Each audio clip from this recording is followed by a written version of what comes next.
Bajo el cielo gris del Atlántico Sur, un conflicto inesperado encendió pasiones nacionales y dejó cicatrices que aún perduran.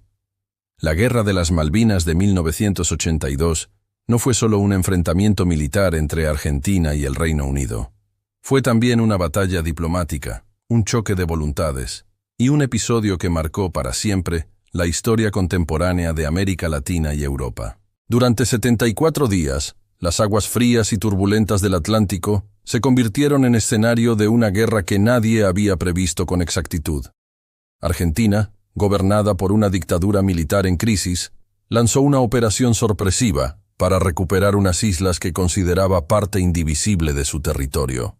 El Reino Unido, encabezado por Margaret Thatcher, respondió con una determinación que sorprendió incluso a sus aliados más cercanos. El resultado fue un enfrentamiento militar desigual. Una lucha en la que jóvenes conscriptos argentinos, mal equipados y sometidos a condiciones climáticas extremas, se enfrentaron a una de las armadas más poderosas del mundo.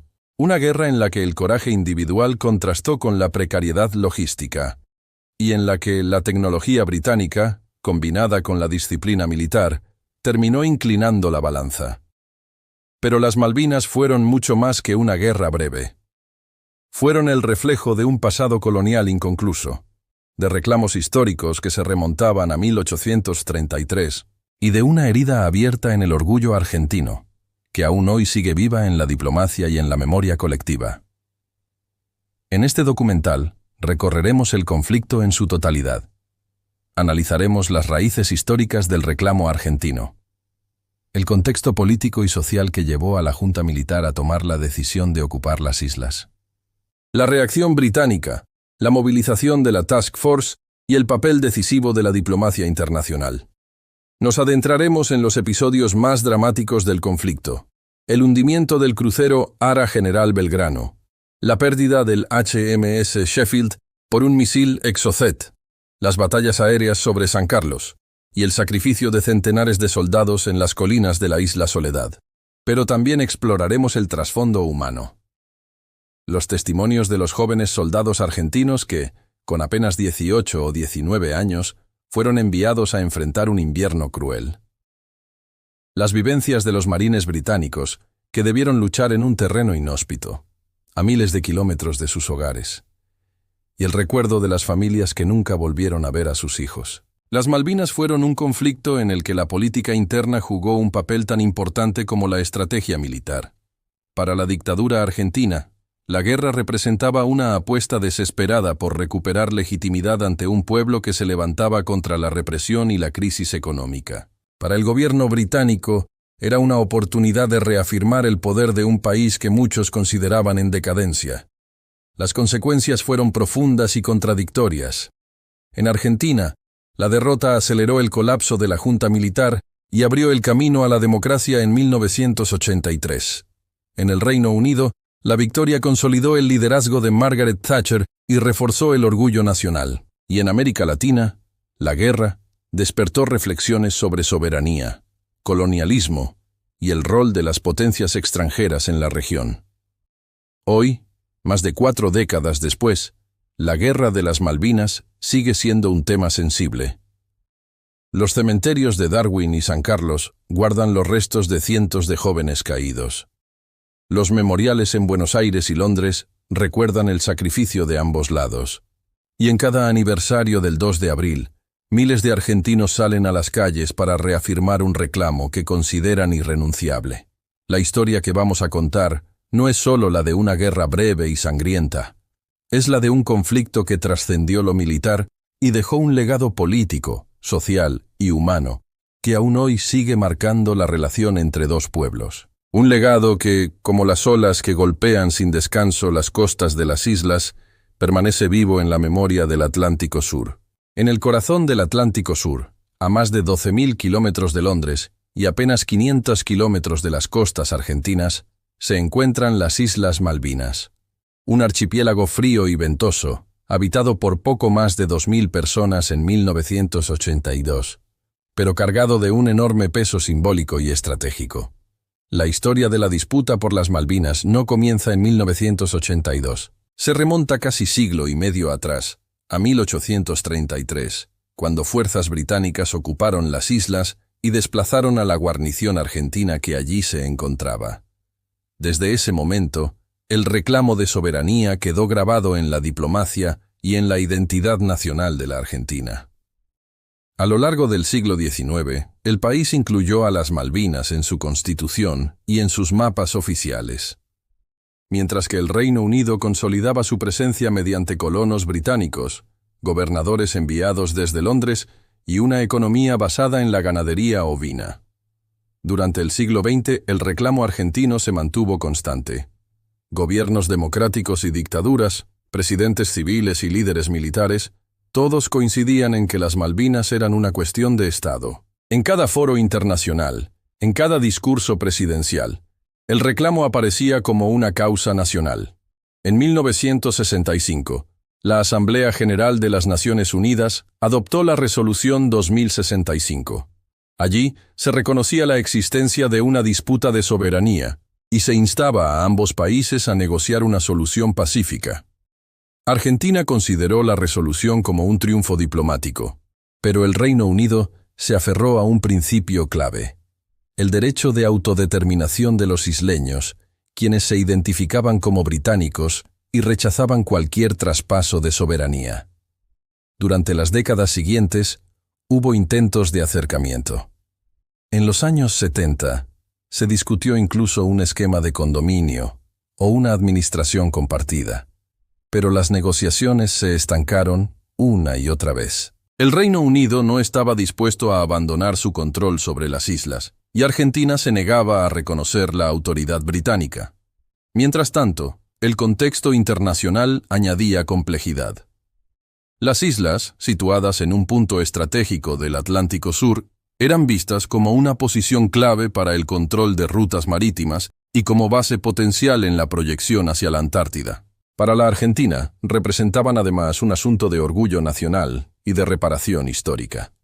La población isleña, por su parte, vivía en una situación ambigua. Eran súbditos británicos, pero se encontraban en un territorio aislado, dependiente de la Argentina para transporte y abastecimiento. Los vuelos desde Comodoro Rivadavia conectaban a las islas con el continente, y el comercio con la Patagonia era más cercano y frecuente que con la lejana metrópoli británica. A finales de los años 70, la situación comenzó a tensarse. El Reino Unido reducía su presencia militar en ultramar debido a problemas económicos. Algunos informes sugerían incluso la posibilidad de retirar la patrulla naval que recorría las islas. Esto fue interpretado en Buenos Aires como una señal de debilidad y de oportunidad. Pero había otro factor decisivo: la situación interna argentina. En 1976, una dictadura militar había tomado el poder con la promesa de restablecer el orden y combatir la subversión. Para 1981, el régimen estaba profundamente desgastado. La economía se hundía en la inflación. Las denuncias por violaciones a los derechos humanos crecían en el mundo entero y las protestas sociales comenzaban a desafiar abiertamente a los militares. La Junta necesitaba un gesto fuerte, capaz de despertar el nacionalismo y desviar la atención de la crisis. En ese contexto, la recuperación de las Malvinas apareció como la carta más poderosa. En Londres, la situación también era compleja. El gobierno de Margaret Thatcher enfrentaba huelgas, recesión y una caída de popularidad. El gasto en defensa estaba siendo cuestionado, y la Royal Navy veía reducido su presupuesto y sus buques. Algunos analistas, incluso dentro del Parlamento británico, consideraban que la presencia en las Malvinas era costosa e innecesaria. Dos países, separados por un océano, enfrentaban crisis internas profundas. Dos gobiernos debilitados buscaban legitimidad y apoyo popular. Y en medio, un archipiélago remoto, con apenas unos miles de habitantes, pero cargado de historia, símbolos y estrategia. Así, a comienzos de 1982, la chispa estaba lista. Una chispa que pronto encendería un conflicto inesperado. Una guerra que transformaría para siempre la relación entre Argentina y el Reino Unido, y que dejaría una huella imborrable en la memoria del Atlántico Sur. En marzo de 1976, la Argentina entró en uno de los periodos más oscuros de su historia contemporánea. Las Fuerzas Armadas derrocaron al gobierno constitucional de Isabel Perón y establecieron una junta militar que prometía orden, disciplina y recuperación económica. En la práctica, lo que siguió fue un régimen de represión sistemática, violencia política y un colapso progresivo de la confianza en las instituciones. El autodenominado proceso de reorganización nacional se presentó como la salvación frente al caos previo. Pero sus métodos pronto revelaron su verdadera naturaleza.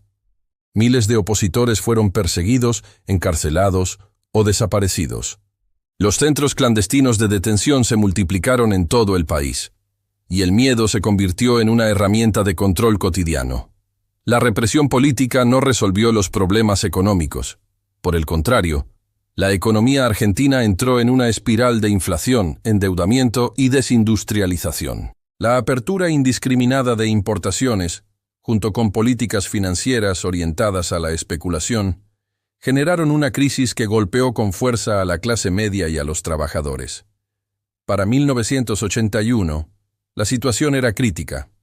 El general Jorge Rafael Videla había dejado la presidencia, sucedida primero por Roberto Viola y luego por Leopoldo Fortunato Galtieri.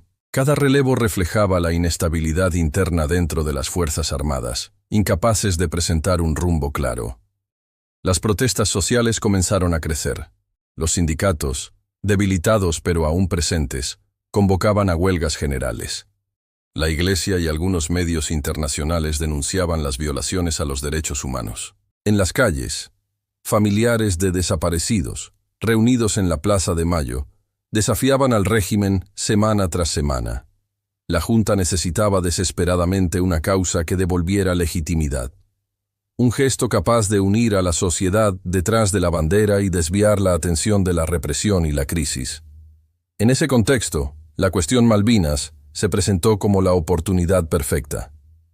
Desde hacía décadas, el reclamo de soberanía era una causa común, compartida por civiles y militares, por gobiernos democráticos y dictaduras. Nadie en la Argentina dudaba de que las islas eran argentinas. El problema era cuándo y cómo recuperarlas. Para Galtieri y los altos mandos militares, la recuperación de las Malvinas no solo representaba una reivindicación histórica, era también una apuesta política. Una forma de movilizar al pueblo en torno a un objetivo nacional, relegitimar a las Fuerzas Armadas y reforzar el control interno. Los cálculos fueron apresurados y, en muchos casos, erróneos.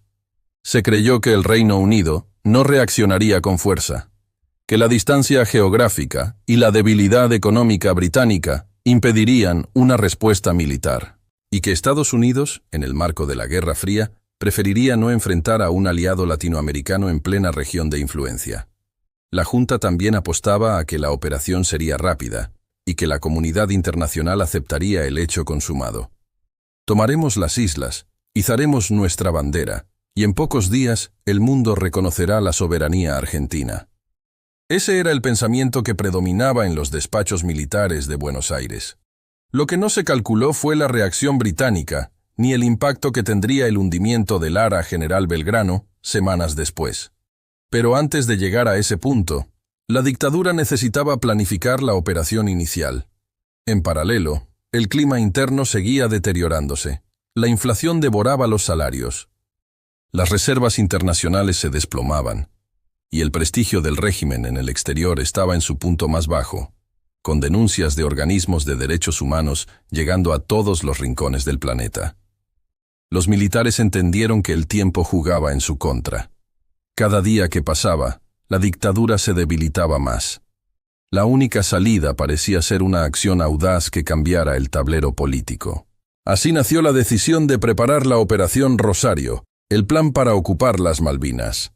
Los preparativos comenzaron en secreto, con reuniones entre el almirante Jorge Anaya, comandante de la Armada, y Leopoldo Galtieri. El objetivo era claro: recuperar las islas de manera incruenta, evitando bajas, y forzar una negociación favorable con el Reino Unido.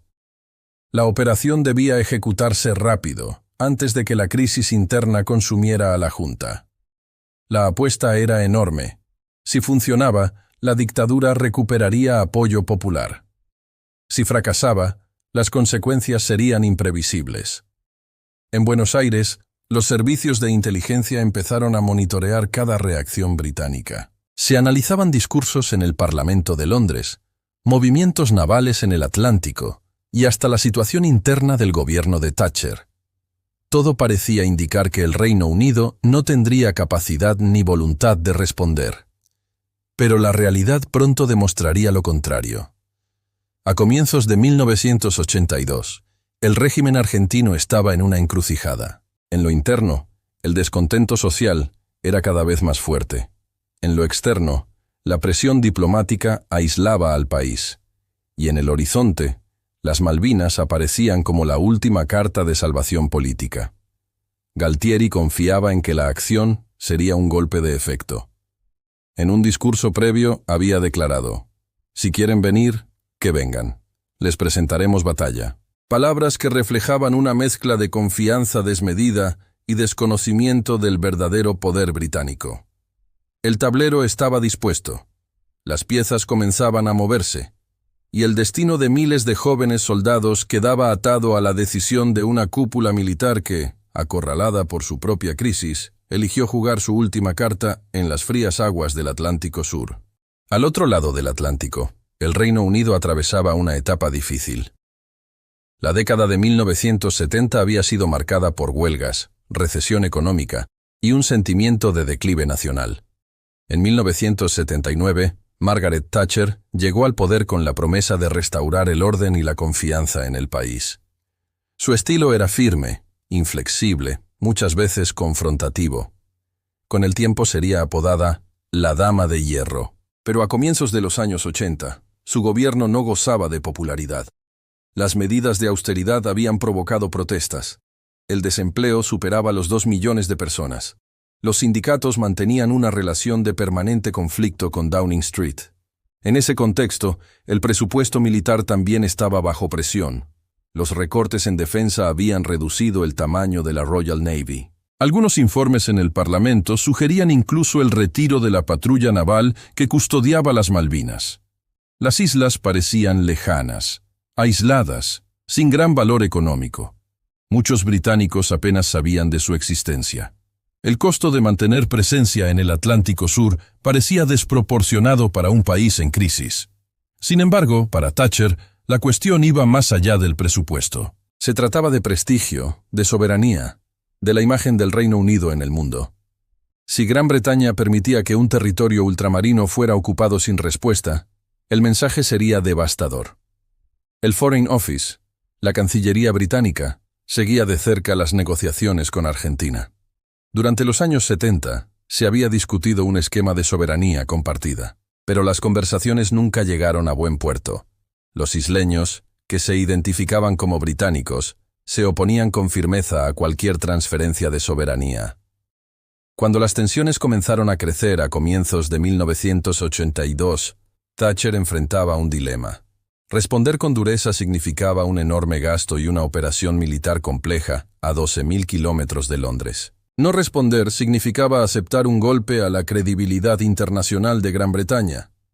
La decisión se tomó rápidamente una vez que Argentina ocupó las islas. Se convocó a la Task Force, la mayor fuerza de tareas desplegada por el Reino Unido desde la Segunda Guerra Mundial.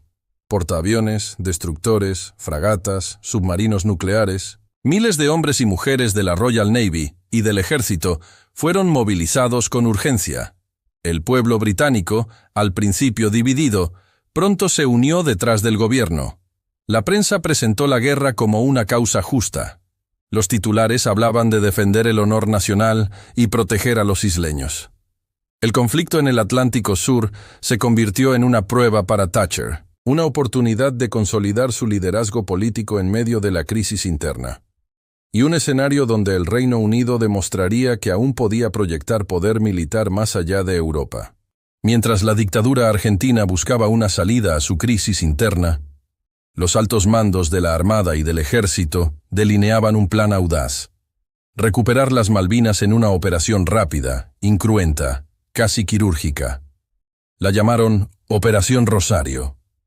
El nombre buscaba transmitir limpieza y precisión, como una acción breve y sin sangre. El almirante Jorge Anaya, comandante de la Armada, fue uno de sus principales impulsores.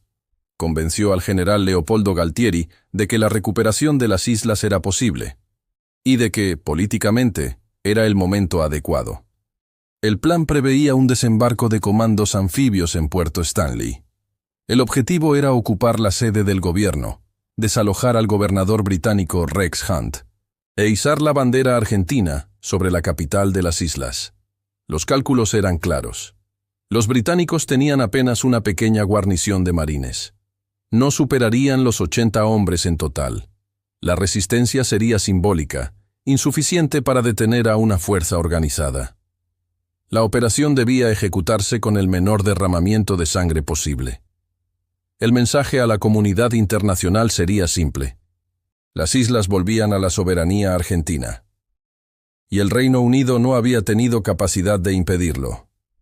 Durante semanas, se entrenaron unidades especiales de la Armada y del Ejército. Los buques de desembarco se prepararon en secreto, y los servicios de inteligencia monitoreaban cada movimiento británico en el Atlántico Sur. El 28 de marzo de 1982, la flota zarpó hacia las islas. Transportaba a los comandos que ejecutarían la misión, entre ellos, la agrupación de buzos tácticos y el batallón de infantería de Marina No. 2. La tensión crecía a medida que los barcos se acercaban al archipiélago. Muchos de los soldados no sabían con certeza cuál era el objetivo. Se les había dicho que se trataba de un ejercicio especial. En la madrugada del 2 de abril, bajo un cielo nublado y con mar embravecido, comenzó la operación. Los comandos desembarcaron silenciosamente cerca de Puerto Stanley. Avanzaron entre la oscuridad, con órdenes de evitar bajas innecesarias. El gobernador británico Rex Hunt despertó en medio del caos. Al ver que las fuerzas argentinas habían rodeado su residencia, comprendió que no podía resistir. Después de una breve escaramuza, ordenó la rendición. Los Royal Marines entregaron sus armas y fueron embarcados de regreso al Reino Unido. La bandera argentina fue izada en el mástil principal de la ciudad, rebautizada como Puerto Argentino. La noticia llegó a Buenos Aires con una velocidad vertiginosa. Las radios anunciaban que las Malvinas habían vuelto a la patria. Las calles se llenaron de multitudes celebrando, cantando, ondeando banderas celestes y blancas. Para la dictadura, era un triunfo inmediato. Los diarios titularon con euforia: «Las Malvinas son argentinas». En cuestión de horas, el gobierno militar había recuperado una legitimidad que creía perdida. Pero el efecto también fue inmediato en Londres. La primera ministra Margaret Thatcher compareció ante el Parlamento. Con tono desafiante, prometió que las islas serían recuperadas, costara lo que costara. El Reino Unido declaró la conformación de una fuerza expedicionaria, la Task Force más grande desde la Segunda Guerra Mundial. Y el conflicto, que los militares argentinos creían breve y limitado, estaba a punto de transformarse en una guerra abierta.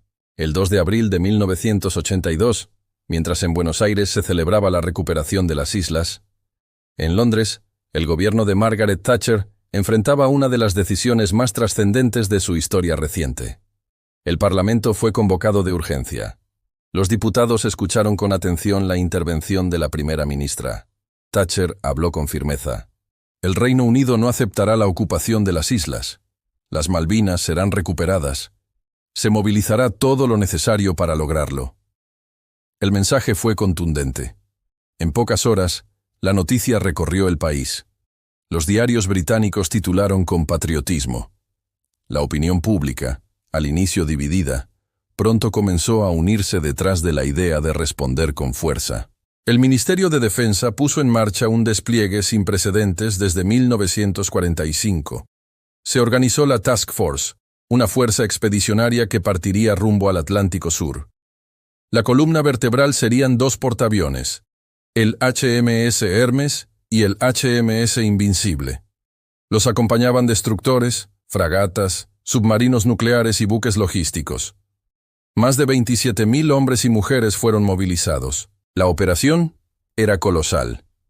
Se trataba de enviar una flota completa a más de 12.000 kilómetros de distancia. Una misión compleja, que requería coordinación perfecta y un enorme esfuerzo económico. Los isleños, en tanto, vivían días de incertidumbre. Habían despertado bajo bandera argentina.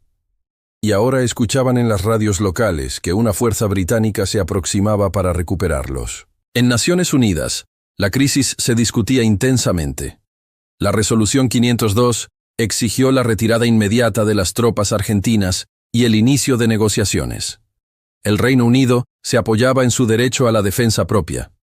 Argentina insistía en que se trataba de un territorio usurpado en 1833. Estados Unidos intentó mediar a través del secretario de Estado, Alexander Haig, pero las posiciones eran irreconciliables. La diplomacia se agotaba mientras los barcos británicos ya navegaban hacia el Atlántico Sur. En Buenos Aires, la Junta Militar subestimaba la magnitud de la reacción británica. Muchos oficiales creían que la flota no resistiría el costo ni la distancia. Otros confiaban en que la presión internacional obligaría a Londres a negociar. Pero Margaret Thatcher estaba decidida. Para ella, la defensa de las Malvinas no era solo una cuestión territorial, era una cuestión de honor nacional y de supervivencia política. Mientras la Task Force avanzaba, Gran Bretaña recibió el respaldo explícito de la OTAN y de sus principales aliados europeos. Los Estados Unidos, pese a sus intentos iniciales de mediación, terminaron apoyando a Londres. Washington veía a la dictadura argentina como un régimen inestable y consideraba prioritario fortalecer la Alianza Atlántica en plena Guerra Fría. La Unión Soviética, por su parte, observaba con atención. Aunque denunciaba el colonialismo británico, no se involucró directamente. El conflicto quedaba reducido a una disputa entre una potencia europea y un país latinoamericano en crisis. El 5 de abril, la Task Force zarpó oficialmente desde Portsmouth. Miles de personas se congregaron en los muelles para despedir a la flota. Las imágenes recorrieron el mundo. Marineros saludando desde cubierta. Familias agitaban pañuelos, banderas ondeaban al viento.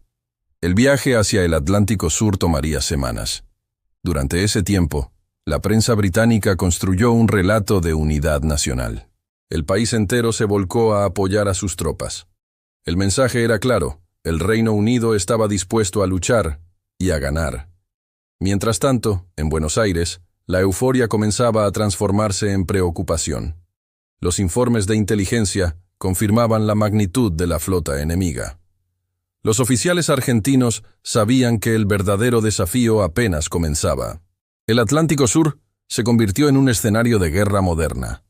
Buques de superficie, submarinos, aviones y misiles. Cada movimiento podía decidir el destino del conflicto. La Armada Argentina desplegó su flota para hostigar a la Task Force.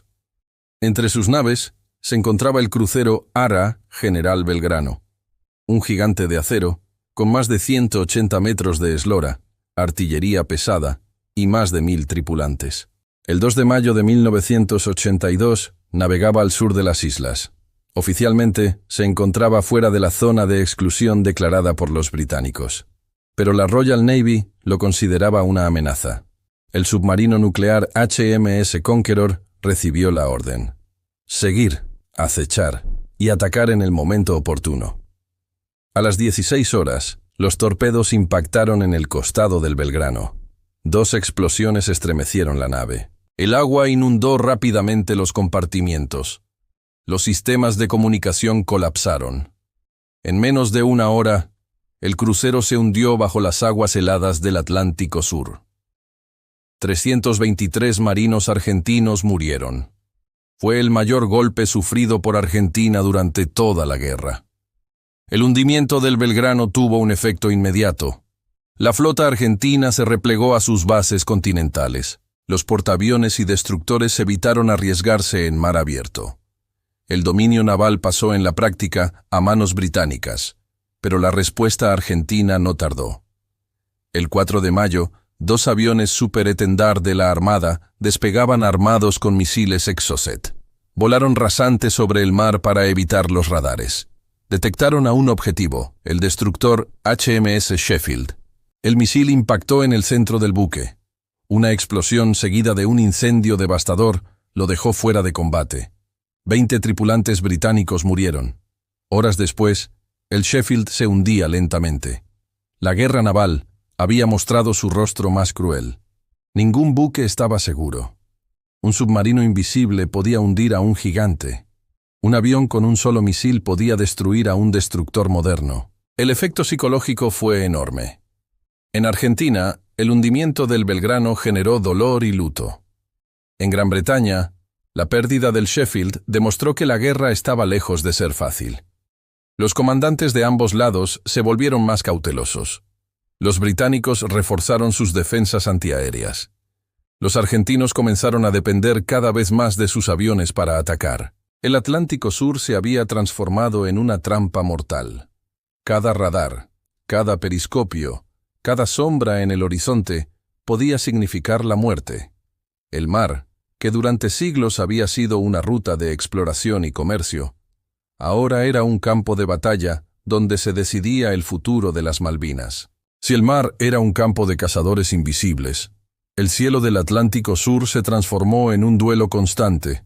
Los aviones argentinos se convirtieron en la principal amenaza para la flota británica. La Fuerza Aérea Argentina y la aviación naval desplegaron todo lo que tenían: aviones Mirage 30, Dagger, A4 Skyhawk y Super Étendard, un arsenal variado, pero con limitaciones serias. La primera dificultad era la distancia. Las bases aéreas más cercanas estaban en el continente. Cada misión significaba volar más de 700 kilómetros hasta las islas, atacar en minutos y regresar casi sin combustible. Muchos pilotos debían calcular con precisión quirúrgica. Un desvío mínimo significaba no tener suficiente combustible para regresar. Algunos se eyectaron en el mar helado porque no alcanzaron la costa.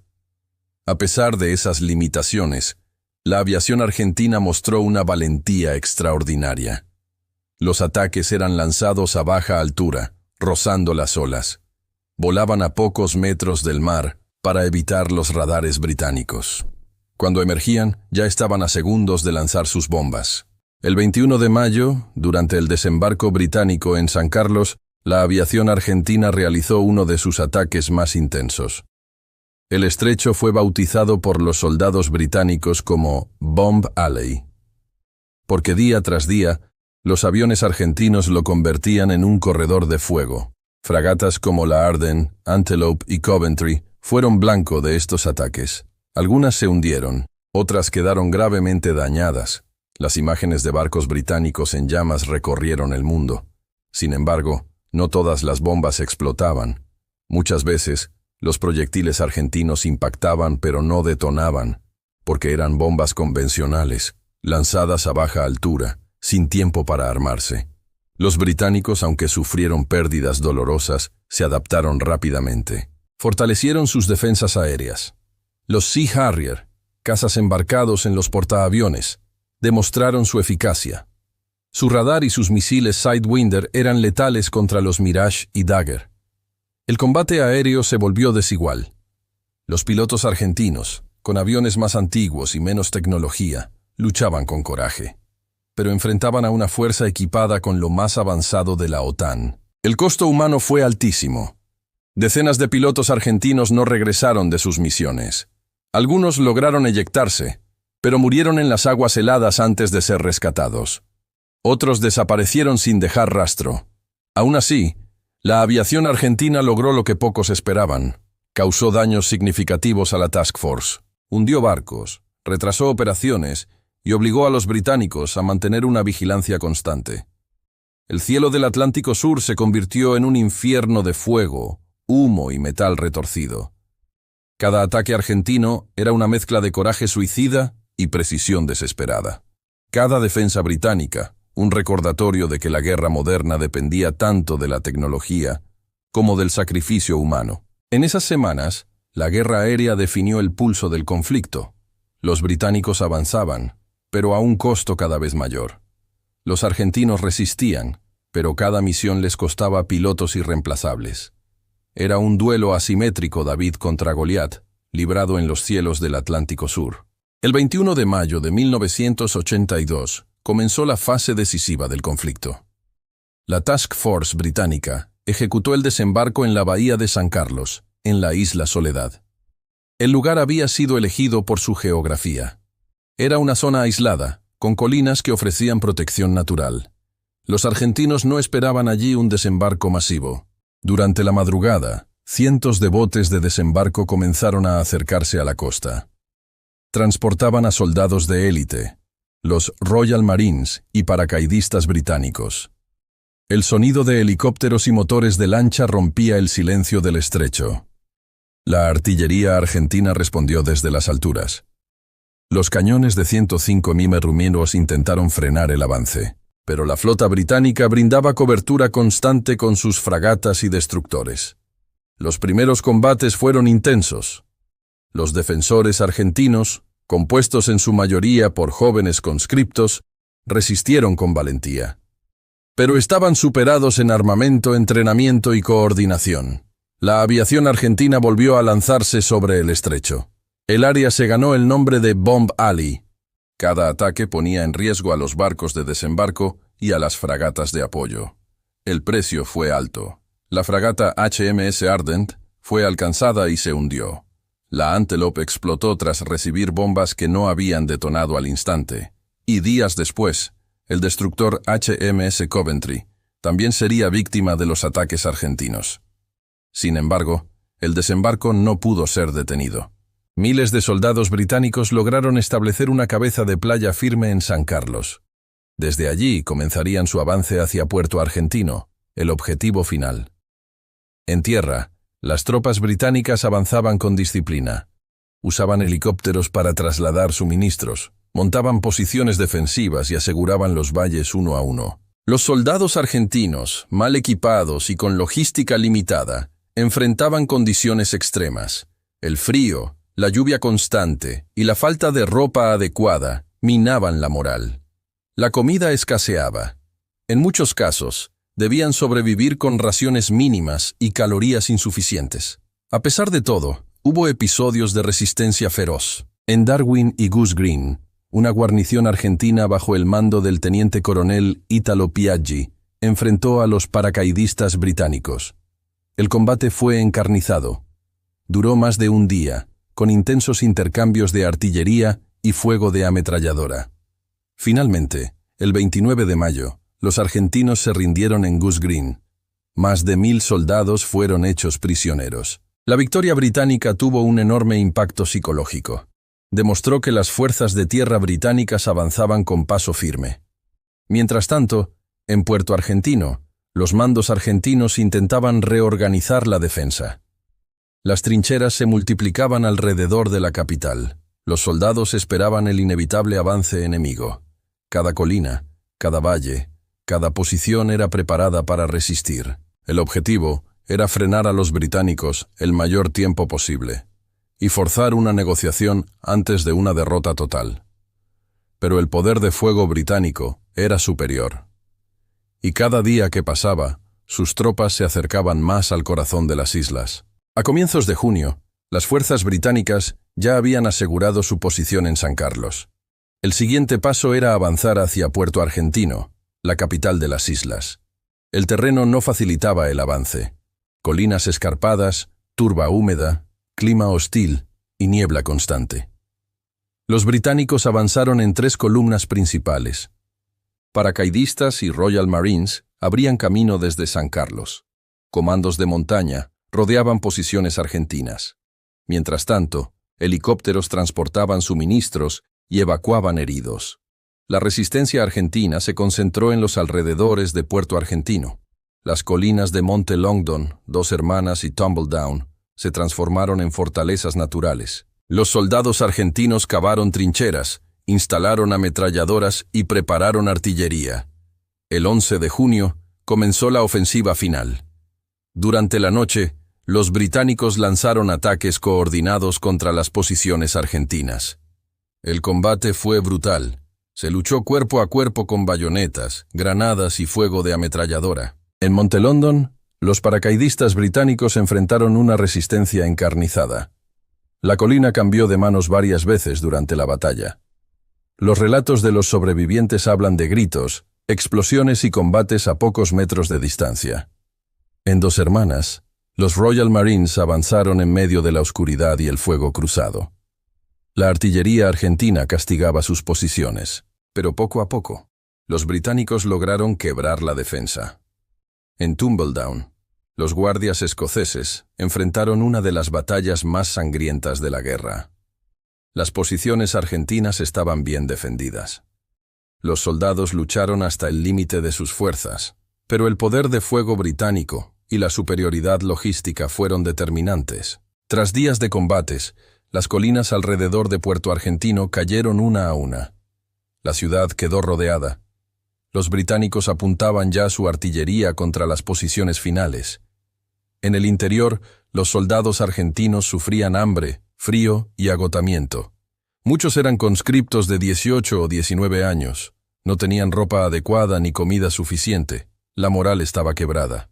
El 14 de junio de 1982, el general Mario Benjamín Menéndez, gobernador militar de las islas, aceptó lo inevitable. Se reunió con el general británico Jeremy Moore. Allí firmó la rendición argentina. La guerra había terminado después de 74 días de combates. El saldo era doloroso.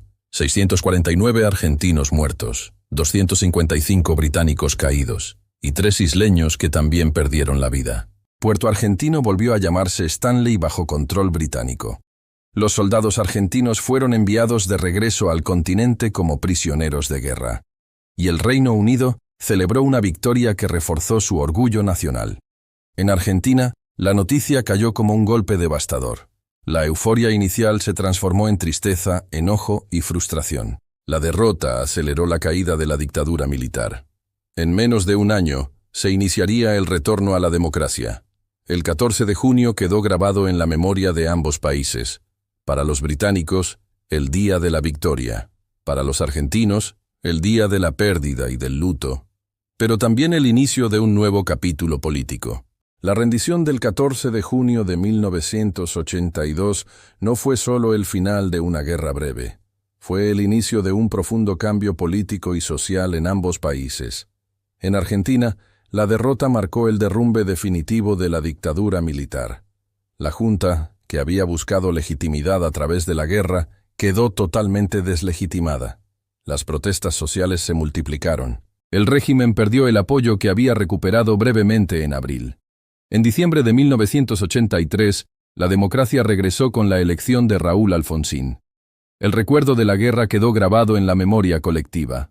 Las Malvinas siguieron siendo una causa nacional, pero también un recordatorio de los errores y el costo humano de la dictadura. Para los veteranos de guerra, el retorno al continente no significó el fin del sufrimiento. Muchos enfrentaron indiferencia, traumas psicológicos y dificultades para reintegrarse. El sacrificio de miles de jóvenes conscriptos se convirtió en símbolo de memoria y reclamo de reconocimiento. En el Reino Unido, el triunfo tuvo un efecto contrario. La victoria militar consolidó el liderazgo de Margaret Thatcher. La Dama de Hierro pasó de ser una primera ministra cuestionada a una figura fuerte y respetada. Su popularidad se disparó. En 1983, ganó las elecciones generales con una mayoría aplastante. La guerra también revitalizó el orgullo británico. En un país golpeado por la crisis económica, el triunfo en el Atlántico Sur se presentó como una prueba de que el Reino Unido aún era una potencia capaz de defender sus territorios. En el plano internacional, la guerra dejó lecciones contradictorias. La ONU había pedido negociaciones, pero la fuerza se impuso sobre la diplomacia. Estados Unidos, que intentó mediar, terminó inclinándose hacia su aliado histórico, el Reino Unido. América Latina, en su mayoría, expresó solidaridad con Argentina, aunque sin involucrarse directamente. El conflicto también reforzó la importancia de la tecnología militar. Los misiles Exocet, los submarinos nucleares y los cazas Harrier demostraron que la guerra moderna se decidía por la capacidad tecnológica tanto como por la estrategia. Décadas después, la cuestión Malvinas sigue viva. Cada 2 de abril, Argentina recuerda a sus caídos con homenajes y actos oficiales. El reclamo de soberanía se mantiene como política de Estado. En Londres, las islas son consideradas un territorio británico de ultramar, con amplia presencia militar y autonomía interna para los isleños. Los cementerios en Darwin y San Carlos guardan los restos de cientos de soldados jóvenes. Las cruces blancas, alineadas bajo el viento austral, recuerdan que la guerra fue real, que detrás de cada estrategia y cada discurso político hubo vidas truncadas. El legado de la guerra es complejo. Para los argentinos es una herida abierta y un símbolo de unidad nacional. Para los británicos es una victoria que reafirmó su posición internacional. Para los isleños fue el momento que selló su identidad británica frente al mundo. 40 años después, las Malvinas siguen siendo un punto de tensión diplomática, pero también un recordatorio de cómo la política, la ambición y la historia pueden arrastrar a dos naciones a un conflicto que nadie olvidará. El Atlántico Sur guarda aún el eco de esos 74 días de guerra, un eco que resuena en cada familia que perdió a un hijo, en cada veterano que recuerda el frío, el miedo y el fuego enemigo, y en cada bandera que flamea en homenaje a quienes dieron su vida. La Guerra de las Malvinas no fue solo un capítulo del pasado, es una historia que sigue viva, un legado de dolor y orgullo, de memoria y diplomacia, que continúa marcando, hasta hoy, la relación entre Argentina y el Reino Unido. Esta fue una parte de la historia militar latinoamericana, un pasado lleno de batallas, decisiones y consecuencias que aún resuenan hoy. Si quieres seguir explorando más episodios decisivos, suscríbete al canal y acompáñanos en este viaje por la historia. Tu apoyo nos ayuda a seguir contando estas historias, para que nunca sean olvidadas.